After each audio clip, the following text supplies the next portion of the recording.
함께 말씀 보도록 하겠습니다. 출애굽기 16장 1절부터 7절까지 말씀을 함께 교독하겠습니다. 출애굽기 16장 1절에서 7절까지의 말씀 한 절씩 교독하겠습니다. 이스라엘 자손의 온 회중이 엘림에서 떠나 엘림과 시내산 사이에 있는 신 광야에 이르니 애굽에서 나온 후 둘째 달 15일이라.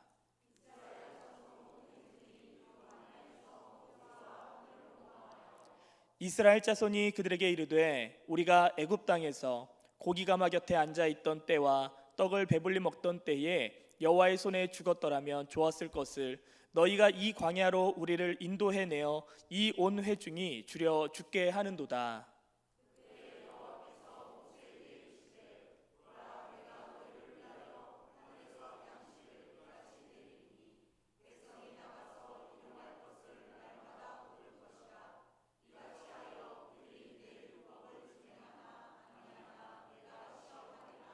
여섯째 날에는 그들이 그 거둔 것을 준비할지니 날마다 거두던 것에 갑절이 되리라.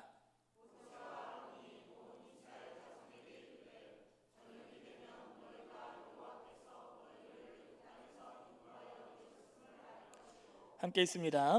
아침에는 너희가 여호와의 영광을 보리니 이는 여호와께서 너희가 자기를 향하여 원망함을 들으셨음이라. 우리가 누구이기에 너희가 우리에게 대하여 원망하느냐. 아멘. 할렐루야.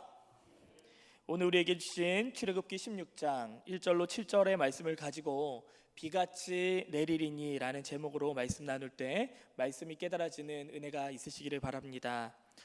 멕시코의 한 마을에 신기한 빨래터가 있었습니다. 그 빨래터가 신기한 이유는 따뜻한 물과 차가운 물이 바로 양옆에서 솟아났기 때문입니다. 한쪽에는 뜨거운 온천수가, 옆에는 얼음물처럼 차가운 냉수가 함께 솟아올랐습니다. 그러니까 그곳에서는 뜨거운 물로 불리고 삶아서 바로 옆에 있는 차가운 물로 깨끗하게 헹굴 수가 있으니 많은 사람이 이 빨래터를 아주 애용했다고 합니다. 이 광경을 본 한 여행객이 이렇게 말했습니다. 빨래를 잘 할 수 있도록 따뜻한 물과 차가운 물이 동시에 솟아나니 이를 주신 하나님은 참 좋은 분이십니다. 그러자 빨래를 하고 있던 여인들이 이렇게 답했다고 합니다. 아니, 하나님이 그렇게 좋은 분이라면 비누까지 내려주셔야 하는 거 아닙니까? 그런데 비누는 주시지 않으셨네요 라고 얘기를 했다고 합니다. 하나의 이야기지만 우리를 충분히 생각하게 만드는 이야기인 것 같습니다. 자연적인 법칙으로는 도무지 이해할 수 없는, 사람의 관점에서는 이해할 수 없는 그러한 큰 은혜를 경험하였음에도 불구하고 감사는커녕 더 주시지 않는 것에 대한 불평만 늘여놓는 이야기죠. 이런 모습을 보신 하나님의 마음, 과연 하나님의 마음은 어떠셨을까요? 그리고 혹시 우리에게도 이 멕시코 주민들과 같은 이런 모습이 우리에게도 있지 않은가라는 것을, 우리의 스스로의 삶을 또 내 입술의 습관들을 우리 들여다볼 수 있는 시간이 되기를 간절히 바랍니다. 오늘 함께 본 말씀이 이와 같은 상황이죠. 출애굽한 이스라엘 백성들이 엘림을 지나서 신 광야에 이르렀을 때에 그들이 굶주림으로 말미암아 모세와 아론에게 원망을 쏟아놓는 구절입니다. 우리 본문 1절 말씀을 한 번 더 읽어보도록 하겠습니다. 시작. 이스라엘 자손의 온 회중이 엘림에서 떠나 엘림과 시내산 사이에 있는 신 광야에 이르니 애굽에서 나온 후 둘째 달 15일이라. 신 광야는요, 우리가 익숙하게 들어본 지역명으로는 가데스 바네아 부근에 있는 광야를 말하는데, 이스라엘 백성이 애굽을 떠난 날이 1월 15일, 첫째 달 15일이었으므로 신 광야에 도착한 지금 날이 언제래요? 둘째 달 15일. 그러니까 지금 시간이 얼마나 지난 거예요? 한 달가량의 시간이 지났어요. 장정만 해도 60만 대군을 이루었고 거기에 노인과 여인과 아이들까지 모두 합하면 거의 200에서 300만 명에 달하는 어마어마한 수가 장장 한 달의 시간을 걸쳐서 지금 신광야라고 하는 곳에 도착해 있습니다. 그들이 아무리 열심히 챙기고 또 싸모은다 하더라도 그들이 챙긴 양식이 이제 다 거덜나게 되겠죠. 점점 바닥을 보이는 그 양식을 보면서 이스라엘 백성들은 조급해지기 시작합니다. 양식이 떨어지면 떨어질수록 그들의 인내심도 함께 떨어져 갑니다. 지금 이스라엘 백성들이 처해진 상황 한번 살펴볼까요? 우리도 살아가면서 기본적으로 필요한 것들이 있습니다. 그게 무엇입니까? 세 글자로 의식주예요. 무엇을 입을 것인지, 무엇을 먹을 것인지, 어디에 거처할 것인지, 우리도 인간이 살아가기에 꼭 필요한 것이 바로 이 의식주라고 하는 것인데, 광야는 그렇다면 어떤 곳입니까? 그러한 기본적인 것들조차 충족되어지지 않는 곳을 의미하죠. 무엇을 먹어야 하는가? 무엇을 먹을 수 있을까? 그것을 어디에서 구할 수 있을까? 어떠한 것도 예상을 할 수가 없을 것입니다. 우리에게 해를 주는 것이 날씨든지 뱀이나 전갈이든지 그 어떤 것이든지, 하물며 이방 나라의 적에게라도 고스란히 노출되어지는 곳이 바로 이 광야라고 하는 곳입니다. 내 몸 하나 안전하게 누일 수 있는 곳이 없는데, 그러한 광야 가운데 지금 200~300만 명의 많은 사람들이 지금 거의 방치돼 있다라고 생각을 해보십시오. 한치의 앞도 내다볼 수 없는 그 불확실함 속에서, 그 불확실성 속에서, 두려움과 염려 속에서 이스라엘 백성들은 칠흑 같은 현실을, 그 암담한 현실을 마주하게 됩니다. 사실 이렇게만 생각을 한다면 누구라도 원망과 불평이 터져 나오는 것은 당연한 것이겠죠. 이스라엘 백성들을 왜 그럴까라고 욕할 것이 아니라, 그런 상황 가운데 만약에 내가 놓여진다면 나조차도 이러지 않을 것이라 장담할 수 없는 상황이라는 것입니다. 그렇게 이스라엘 백성에게서 원망과 불평이 터져 나옵니다. 본문 2절 말씀을 우리 함께 읽어보도록 합니다. 시작. 이스라엘 자손 온 회중이 그 광야에서 모세와 아론을 원망하여. 앞에서처럼 저도 동일한 상황에 놓여진다라고 한다면 그러지 않을 것이라, 불평하지 않을 것이라, 원망하지 않을 수 있다라고 장담할 수 없습니다. 그런데 이스라엘 백성들은 거기서 조금 더 갑니다. 오늘 2절 말씀에 원망하다라고 하는 단어의 원어를 보면요, 밤을 지새우다라는 뜻을 가지고 있어요. 그러니까 그들의 원망이요, 단지 한두 번 불평하고 끝나는 것이 아니었다는 거예요. 잠깐 했다가 사그라지는 것이 아니라는 것입니다. 밤이 새도록 그 원망이, 그 불평이, 그 고민이, 그 염려가 계속해서 이어지고 있었다라고 하는 것이죠. 그리고 그들의 원망은 자신들의 과거의 기억을 왜곡시키면서까지 계속되고 있습니다. 우리 3절 말씀도 함께 읽어봅니다. 시작.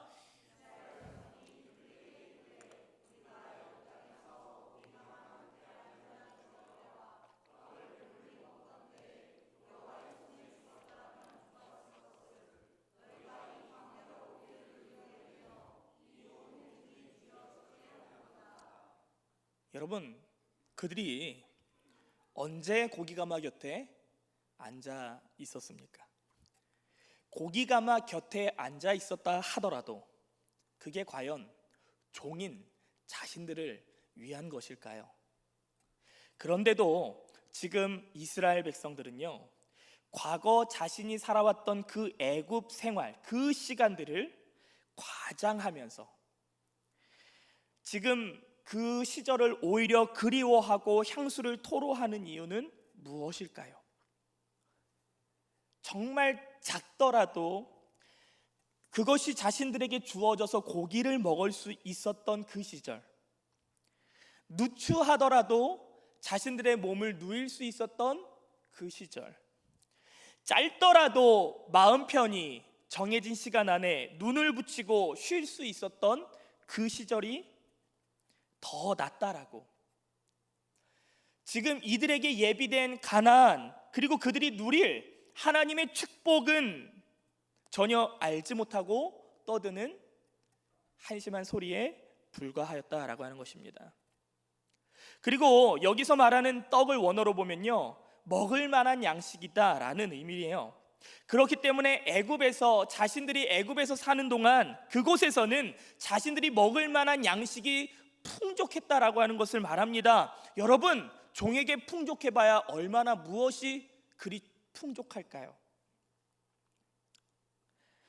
정말 가끔 희귀하게 명절이나 이럴 때가 되어서 먹을 것이 더 생기는 날이 있었을 수는 있겠으나, 그렇다고 종들에게 주어지는 그 음식이 과연 얼마나 먹을 만할까요?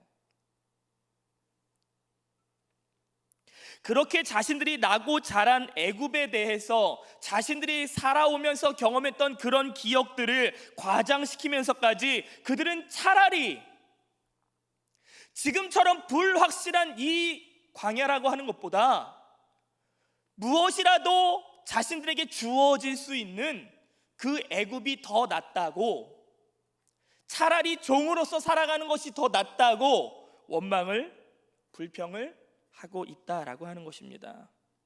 왜 굳이 그곳에서 조금이라도 주어지는 그 고기와 조금이라도 주어지는 그 휴식 시간과 조금이라도 몸을 누일 수 있는 공간과 그리고 무언가 먹을 것이 나올 수 있다라고 하는 그런 확실한 곳에서 우리를 이렇게 불러내어 그저 불확실성으로 가득한 이곳에서 우리를 죽게 만드느냐? 그렇게 모세와 아론을 향해서 더 나아가 그들을 세우시고 보내시고 애굽에서 불러내신, 그들을 구원해내신 하나님께조차 이들을 원망을 하고 있습니다. 10가지 재앙으로 애굽을 치셨던 여호와의 손, 그 놀라운 능력으로 구원하신 그 손, 차라리 그 손으로 그 자리에서 우리를 죽였더라면 차라리 그것이 나았겠다.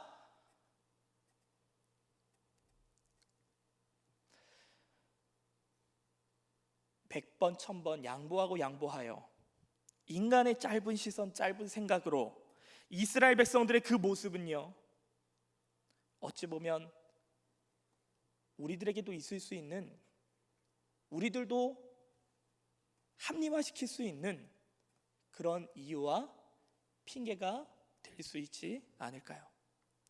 그렇다면 지금까지는 인간의 시선에서, 인간의 생각에서, 인간의 사고에서 보았다라고 한다면, 이제는 더욱 나아가 하나님의 시선으로, 조금 시선을 바꿔서 하나님의 시선으로 보기를 원합니다. 여러분, 하나님께서 이스라엘 백성들을 바라보셨을 때 마치 우리가 제3자 입장에서 이들을 바라봤을 때 느꼈던 그 감정과 또 하나님이 지금 그 원망을 들으시는 하나님이 느꼈을 그 감정에 대해서 우리 한번 생각을 해보자고요. 어땠을까요? 얼마나 배은망덕할까요?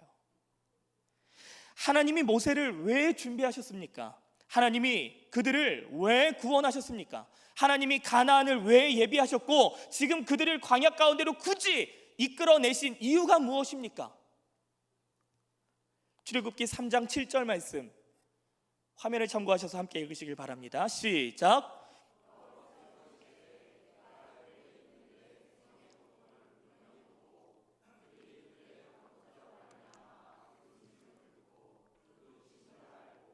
하나님이 이스라엘 백성을 애굽에서 구원하신 이유, 하나님이 모세를 예비하신 이유, 이전 아브라함과 그의 자손들에게 주었던 언약이 분명히 있지만 실제적으로 이 일을 하게끔, 이 일을 이행하시는 그 이유, 그것은 무엇입니까? 첫 번째로 볼 것은 내 백성이기 때문에 그렇습니다. 오늘 말씀 보면 애굽에 있는 내 백성이라는 표현을 사용합니다. 그런데 우리 본문 3절로 돌아와 보면요, 모세와 아론을 향해 불평하고 있는 그들 자세히 보면 이렇게 얘기하죠. 우리가 애굽 땅에서 이렇게 저렇게 지낼 때 차라리 죽었다면 좋았을 것을, 그 다음 뭐예요? 너희가 우리를 광야로 이끌어 이곳에서 죽게 만드는 이유가 무엇이냐라고 원망을 하고 있습니다. 즉 우리와 너희가 구별되고 있어요. 하지만 하나님은요, 그들을 결코 너희와 우리로 구분짓지 않습니다. 그들을 구원하신 이유, 그들을 애굽에서 불러내신 이유는요, 첫 번째로 볼 것은 내 백성이기 때문에 그래요. 내 백성. 비록 이스라엘 백성이 애굽에서 400년 동안 보내면서 그 종의 모습으로 지내오며 마치 하나님과 단절된 듯한 삶을 살았다 할지라도, 그럼에도 불구하고 하나님께는 그들은 여전한 내 백성이었다라고 하는 것입니다. 애굽에서 400년 동안 종의 모습으로 쩌들어 있다 할지라도 여전히 하나님의 눈에는 사랑스러운 내 백성이었다. 이스라엘 백성들이 고된 삶 속에서 하나님을 잊어버렸다 할지라도 하나님께 이스라엘 백성들은 여전히 내 백성이다. 탕자가 아버지께 물려받은 유산을 다 소진한 다음에 쥐업 열매로 연명하다. 다시 아버지를 찾아갔을 때 자신을 그저 하나의 종으로 봐주십시오, 그렇게 간절히 애청하는 아들의 요청에 아버지는 어떻게 했습니까? 아버지에게 아들은 여전히 아들이었어요. 내 아들. 여전히 아버지는 그를 기다렸고, 여전히 아버지는 그를 반기며 저 멀리 점처럼 보이는 그 거리라 할지라도 뛰어나가 그를 와락 안았고, 그에게 가락지를 끼우고 옷을 갈아입히고 신을 신기고. 왜요? 여전한 내 아들이기 때문에 그래요. 어디서 무엇을 했건, 이전에 어떤 잘못을 했건, 어떤 실수를 해서 지금 이렇게 온몸에 돼지 변 냄새가 이렇게 난다 할지라도, 그 행색이 정말 처참할 정도로 그렇게 암담한다 할지라도 그런 거 신경 쓰지 않아요. 왜요? 내 아들이기 때문에 그래요.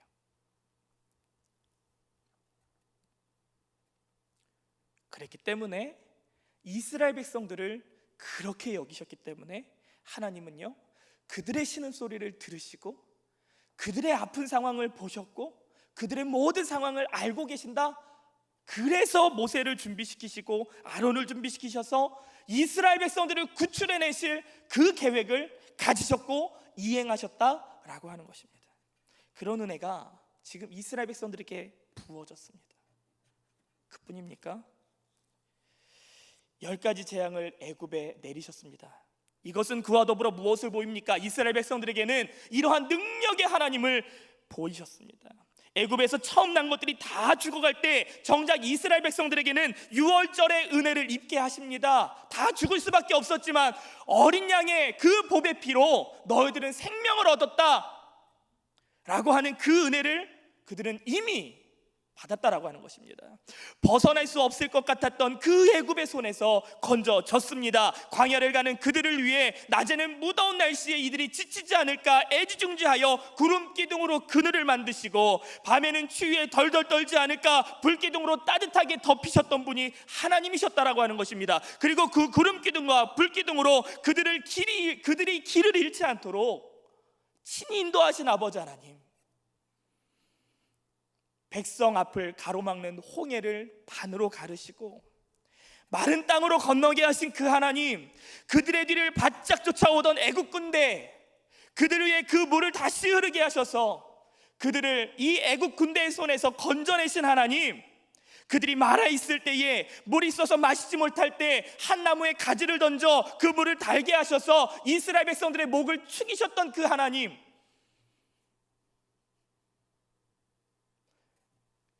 그런 하나님을 이스라엘 백성들도 찬양했어요. 출애굽기 14장 31절 말씀 함께 있습니다. 시작. 이스라엘이 여호와께서 애굽 사람들에게 행하신 그 큰 능력을 보았으므로 백성이 여호와를 경외하며 여호와와 그의 종 모세를 믿었더라. 15장에 가면요, 노래를 지어 부릅니다. 하나님, 세상에 이런 신이 어디 있습니까? 거룩하고 위엄이 넘치시는 주님과 같은 분이 어디에도 없습니다. 하나님은 오직 우리의 찬양을 받으시기에 합당하신 분이십니다 라고 그들이 하나님을 향해서, 자신을 건지신 그 하나님을 향해서 찬양을 지어 불러요. 그랬던 이스라엘이 삶의 고비고비들마다 모세와 아론을, 하나님을 끊임없이 원망하는, 모습을 보입니다. 그 평생을 따라다니던 종노릇, 그곳을 벗어나서도 때마다 그 종과 같은 습성은 그들의 삶에 큰 걸림돌이 됩니다. 자기들에게 부어졌던 그 은혜가 얼마나 큰지도 모르고 얼마나 놀라운 일인지도 모르고 삶의 고비를 만날 때면 어김없이 그들의 시선은 하늘을 향하다가도 땅을 떨어져 원망과 불평을 계속해서 뱉어내고 맙니다. 여러분, 이처럼 하나님을 나의 하나님이 아니라 어딘가 계신 누군가의 하나님으로만 여긴다면 결코 나의 삶을 영향을 주지 못합니다. 하나님의 은혜를 내가 받아 누리는, 다시 말씀드릴게요. 하나님의 은혜를 내가 받아 누리는 은혜가 아니라 어디선가 누군가가 받은 은혜로만 여겨진다면 그것은 나의 삶에 영향을 주지 못한다라고 하는 것입니다. 여러분 생각해 보십시오. 여러분이 유튜브를 틀어서 누군가가 운동하는 영상을 계속해서 봅니다. 하루에 3시간이고 5시간이고 누군가가 운동하는 영상을 계속 봐요. 여러분, 그렇게 유튜브를 보는 것으로 여러분이 운동의 효과를 얻을 수 있겠습니까? 아닙니다. 내가 실제로 나의 팔로 아령을 들어야만, 내가 나의 발로 땅을 딛고 일어나 걸어봐야만 그 운동이, 내가 영상으로 봤던 그 운동이 내 운동이 되어야만 내가 그로써 변화될 수 있는 것이라는 것이죠. 이스라엘 백성들처럼 우리와 너희를 구분하는 것이 아니라 하늘에 계신 그 능력 많고 위엄 있고 나의 찬양을 받으시기에 합당하신 하나님이 오늘 이 시간 나의 하나님으로 고백되실 수 있으시기를 간절히 바랍니다. 뿐만 아니라 때때마다 주어진 현실에 눈이 땅에 떨어져 원망하는 그런 배은망덕한 삶을 살기보다요, 날마다 우리에게 부어진 그 은혜를 붙잡음으로 말미암아 믿음의 삶, 감사의 삶, 더 큰 은혜로 이어지는 삶을 살아가시기를 축복하겠습니다. 9월 첫째 주에 저에게 달콤한 휴가가 주어졌습니다. 어떻게 이 시간들을 보낼까 이제 고민을 하다가 아내와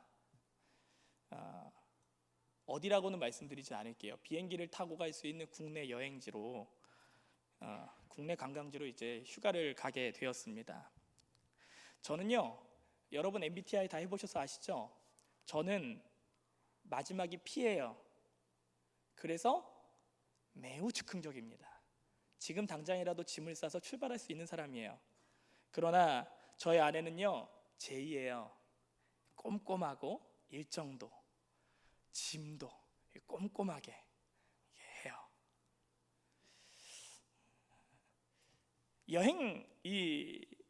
여행을 준비하면서 일정을 하나하나 짜고 언제 어디 갈지 어떻게 갈지를 짰습니다. 여행 당일이 되어서 설레는 마음으로 짐을 들고 차에 싣고 시간에 맞춰서 공항으로 막 신나게 달려가고 있었어요. 그런데 무슨 일이 벌어졌을까요? 갑자기 타이어가 펑 하면서 타이어가 터졌어요. 네.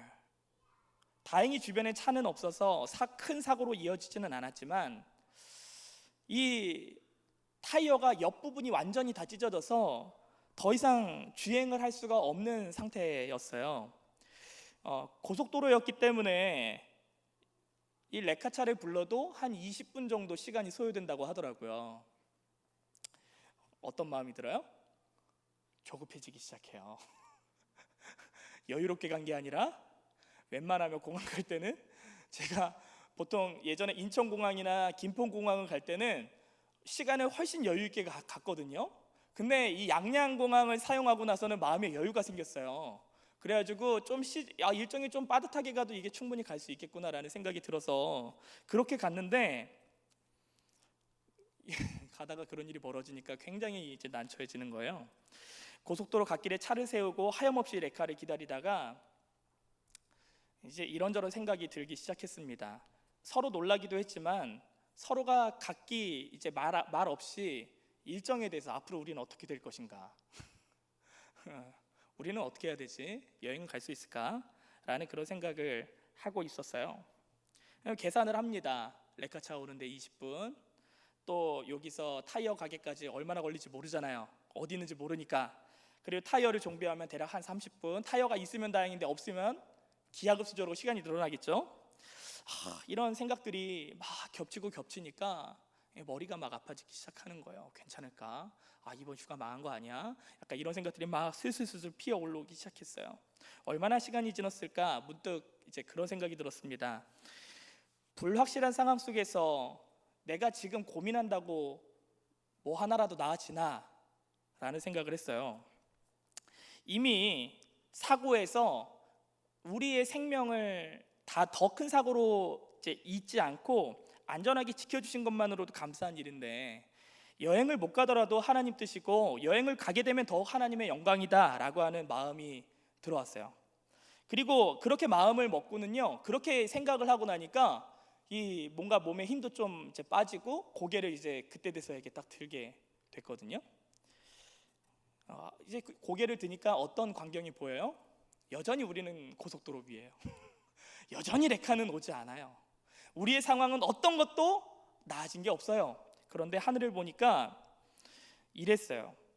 푸르른 하늘에 구름 몇 조각이 떠올라 너무 아름다웠습니다.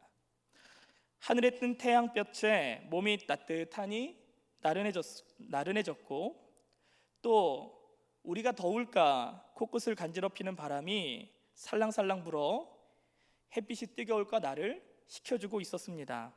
살랑살랑 불어오는 바람에 나무들이 흔들흔들 나에게 그늘을 만들어주고 있었습니다. 갑자기 이제 그때 상황을 생각하면서 이런 이제 제가 봤던 이미지를 이렇게 한번 쭉 정리를 해봤어요.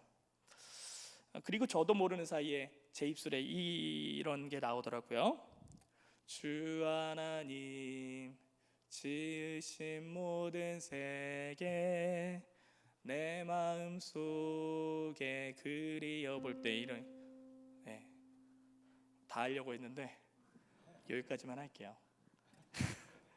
여러분 지금 이 그려지시나요? 저도 모르게 이제 찬양을 하다가 흠칫 놀랐어요.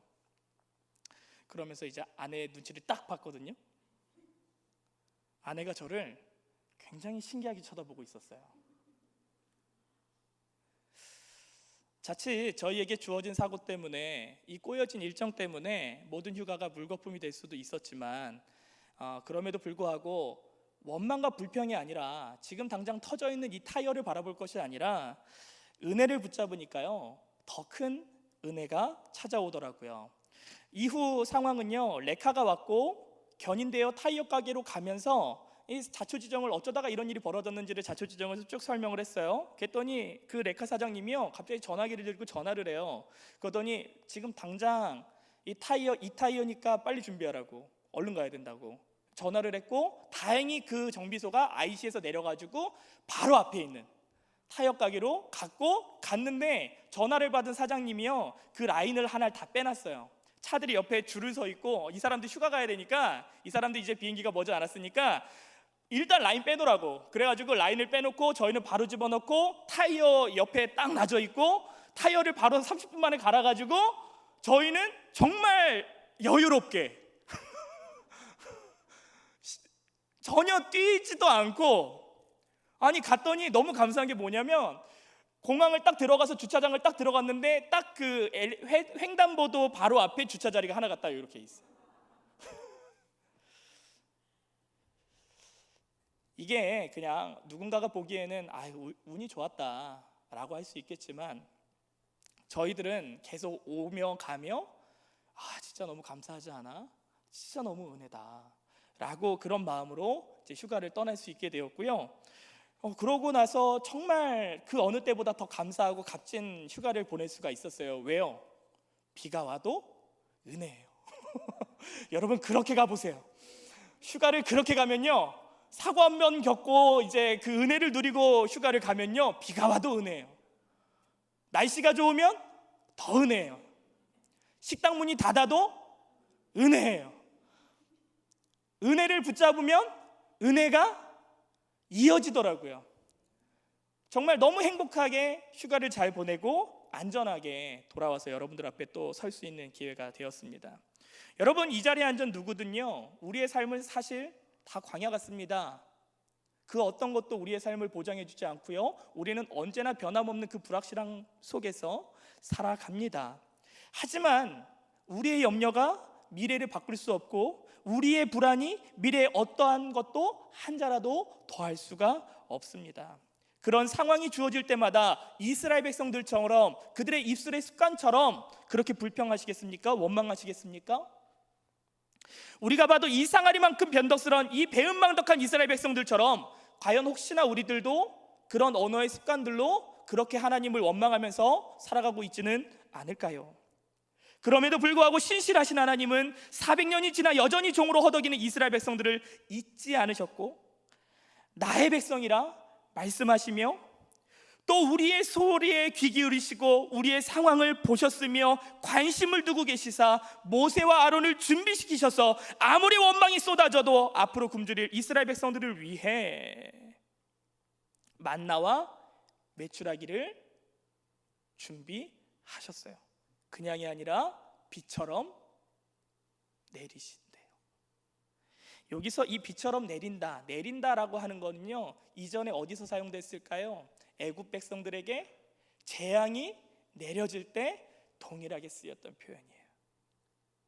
하나님은 우리들에게 저주를 내리실 수도 있지만, 벌을 내리실 수도 있지만, 그 손은 우리에게 또한 축복을 내리시는 그 손길이 될 수 있다는 것을 꼭 기억하시길 바랍니다.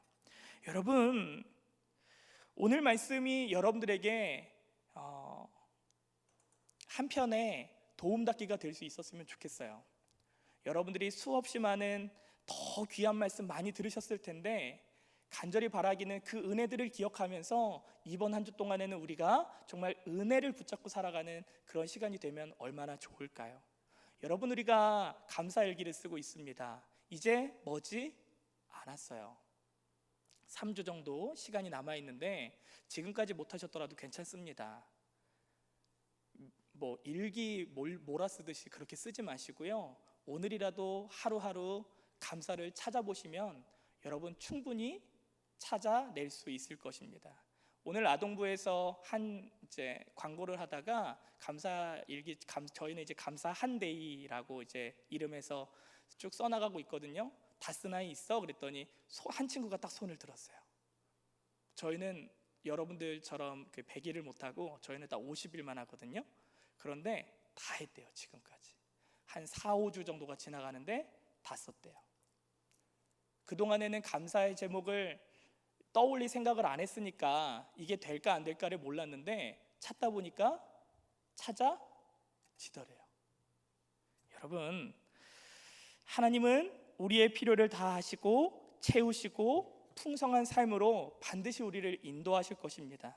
우리는 하나님의 약속이 이를 때까지 불평과 원망이 아니라 하나님이 이미 우리에게 우리의 삶 가운데 속속들이 숨겨놓으신 그 은혜들, 그 은혜에 만족하면서 우리는 날마다 감사와 소망 중에 나아가기를 바랍니다. 그렇게 감사와 소망 중에 믿음으로 주님을 바라보면서 비록 우리의 처한 상황은 동일하게 광야이며 동일하게 불확실한 상황 속이지만 그럼에도 불구하고 이 광야가 하나님이 허락하시는 평안으로 가득 찰 수 있기를 간절히 바랍니다. 비록 내 미래가 불확실해도 능력의 주님을 나의 하나님으로, 하늘에 계신 그 하나님이 오늘 나의 아버지로 고백되어지는 날이 되어지길 바라며, 또한 하나님을 통해 부어진 그 은혜를 붙잡고 한 주를 살아내는 그런 귀한 성도님들의 발걸음이 될 수 있기를 간절히 바라겠습니다. 우리 이 시간 함께 찬양할까요? 비준비하시니 하는 찬양인데요, 하나님은 능력도 많으시고 지혜도 무궁하시고 모든 것이 한이 없으신 분이신데, 그분이 우리를 위해 이미 많은 은혜와 축복들 부어주시고 또한 부어주실 텐데, 우리에게 은혜 허락하실 그 주님 의지하여 그 은혜만 붙들고 우리의 입술에 원망과 불평을 제하여 버리고 감사의 눈을 들어, 믿음의 눈을 들어 하나님 붙잡고 나아가는 귀하고 복된 한 주가 될 수 있기를 간절히 바랍니다 라고 함께 찬양하기 원합니다.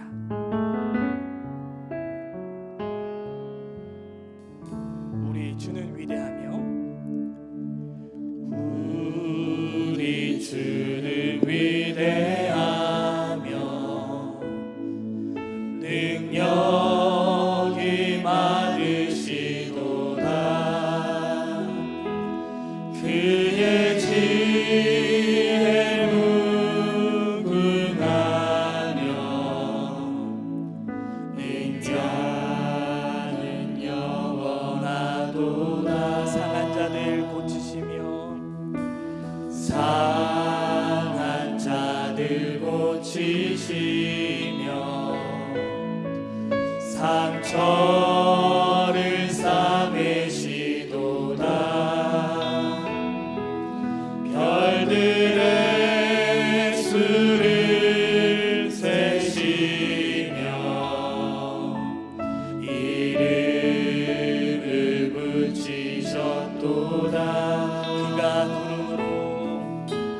그가 구름으로 하늘을 덮으시며 땅을 위하여 비 준비하시니.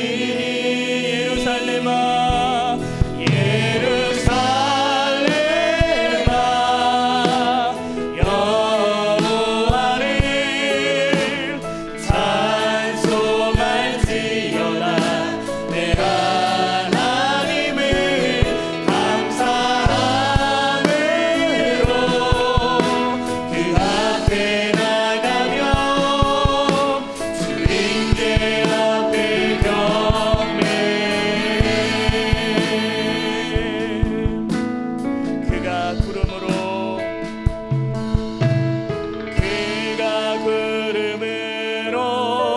하늘을 덮으시며 땅을 위하여 비 준비하시니. 그가 구름으로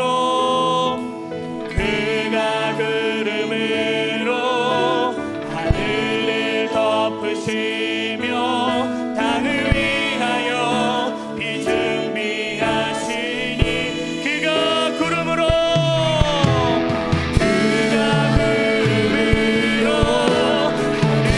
하늘을 덮으시며 땅을 위하여 비 준비하시니.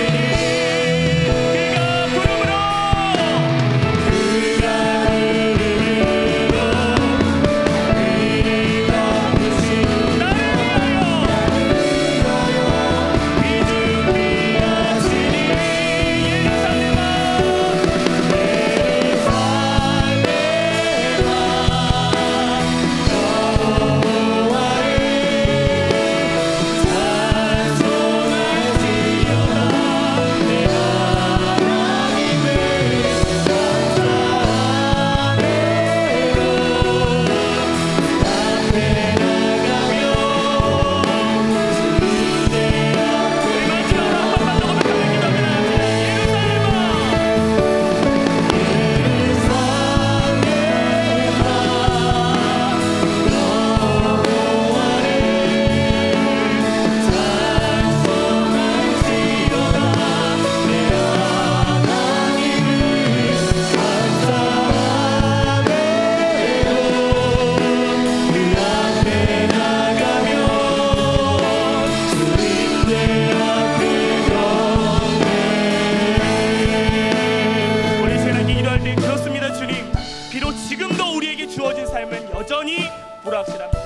여전히 광야 같은 삶입니다. 여전히 내 마음대로, 내가 원하는 대로, 내 뜻대로 채워지지 않습니다. 그럼에도 불구하고 오늘도 우리가 평안할 수 있는 이유는 모든 것을 하실 수 있는 그 능력의 하나님이 나의 하나님됨을 믿기 때문입니다. 하나님, 그뿐만 아니라 오늘도 주님께서 비록 내 삶 가운데 채워지지 않는 것들이 많다 할지라도 이미 우리의 삶 가운데 심어놓은 은혜들이 많사오니 이 은혜만 발견하며 나아가는데도 이미 우리의 눈을 들어 주님을 찬양할 수 있는 줄 믿습니다 라고 우리 시간, 우리가 그런 삶을 살기를 원한다고